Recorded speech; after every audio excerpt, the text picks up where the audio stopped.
Dressed in black and ready to fight, this is what the world sees of the Antifa. Oh, Nazis get There is no national Antifa group. It is mostly made up of people who are far left of center, who make it their mission to battle fascists, racists, and alt-right extremists. Behind the masks are people from all walks of life, artists, moms, ordinary Americans, as well as anarchists. But fighting is only part of what the Antifa does. So everybody had a good day at school today?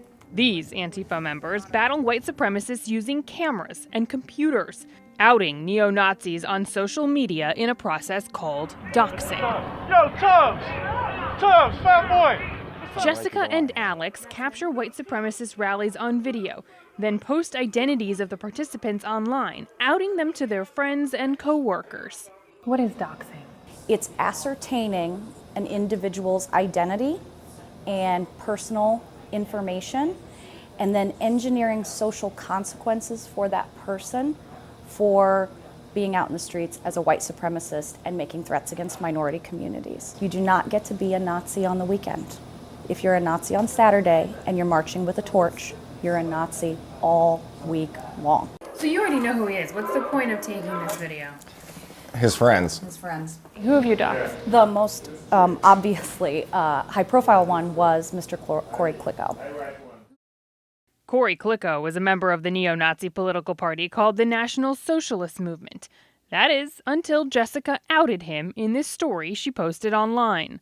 What happened immediately afterwards was he dismantled his chapter, he stopped organizing, he canceled his events, and he publicly disavowed Nazism. Said he disavowed hate. Klicko couldn't be reached for comment for this story. We meet a lot of Antifa who are kind of on the fringes of society. But you're really not. No. You have a job, middle management, right? Yes. You have a family. Yes. How do you go from being suburban mom to Nazi hunter? I have a skill. I think I can leverage it to do this kind of work for my community. And it's fun. It's fun.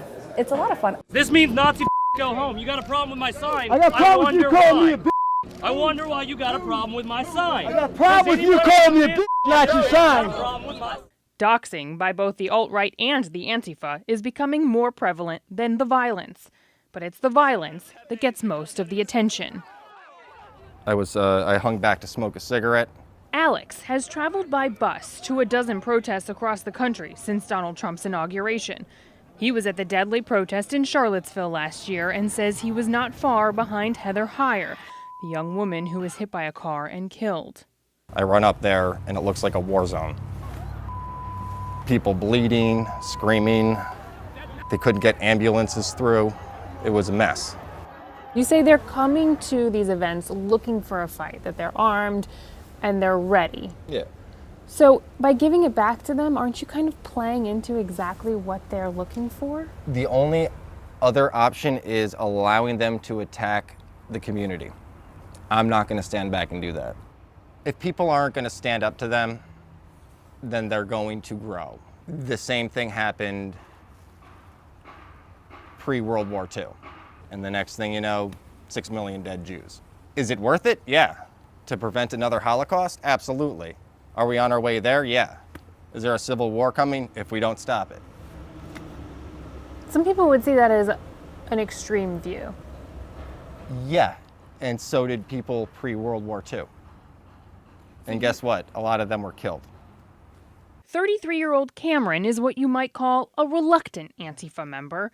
He's a musician and an athletic trainer, and he represents what he says are a lot of Antifa protesters who aren't quite on board with all of the violence. You took violence out of the mix. Wouldn't you still have the same platform? Absolutely. So, but why the need to fight? For me personally, I can't speak for everyone and raises a flag for anti-fascist action, but for me personally, violence is only to be used as an absolute last resort. I try to sway people around me. I try to convince them, hey, don't just walk up and clock somebody on the street. That's not exactly great for optics. It's definitely an internal issue, and it's one that we're still fighting. John Carrico believes violence is a tool that is necessary to Antifa. He's an anarchist who considers himself an activist. often starting his day at the food pantry. Fritos? You want some Fritos? There you go. He also says he is running for the U.S. Senate in Tennessee. I am more, radical and than that. You know what I'm saying? So, but I'm not gonna run from that. I'm just gonna, because I'm just using a platform. Move things further to the left.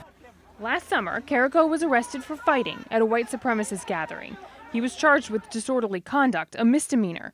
But the man he fought was so badly injured, he had to be evacuated by medical helicopter. How did you land at Anarchy? I had been a big Obama supporter. He kind of let me down, so I was like, well, maybe the government isn't effective at doing these things. John's father is a staunch Trump supporter who is appalled by his son's Antifa activities.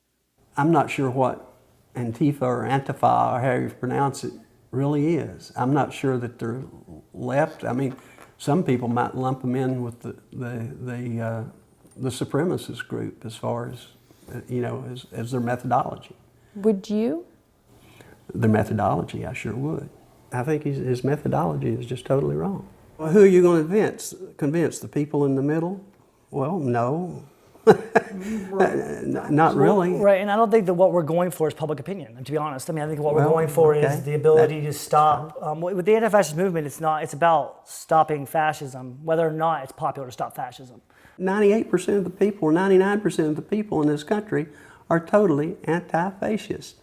You don't need an Antifa to stop fascism. You think the threat's smaller? I think the threat is almost non-existent. But activists say their radical tactics are working. I believe that we are shutting them down continually, making them afraid to organize because they don't want to be doxxed or they don't want to lose their jobs. Hail Trump! Hail our people! Hail victory! Even alt-right leader Richard Spencer, who organized many of the rallies that became violent, admits that Antifa's tactics have worked. I really hate to say this, and I definitely hesitate to say this, but Antifa is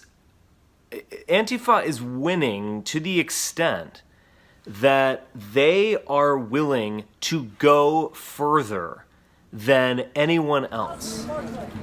Case in point, a white supremacist rally planned last year in Murfreesboro, Tennessee, shut down the town. Businesses boarded up, fearing the worst. The group canceled at the last minute.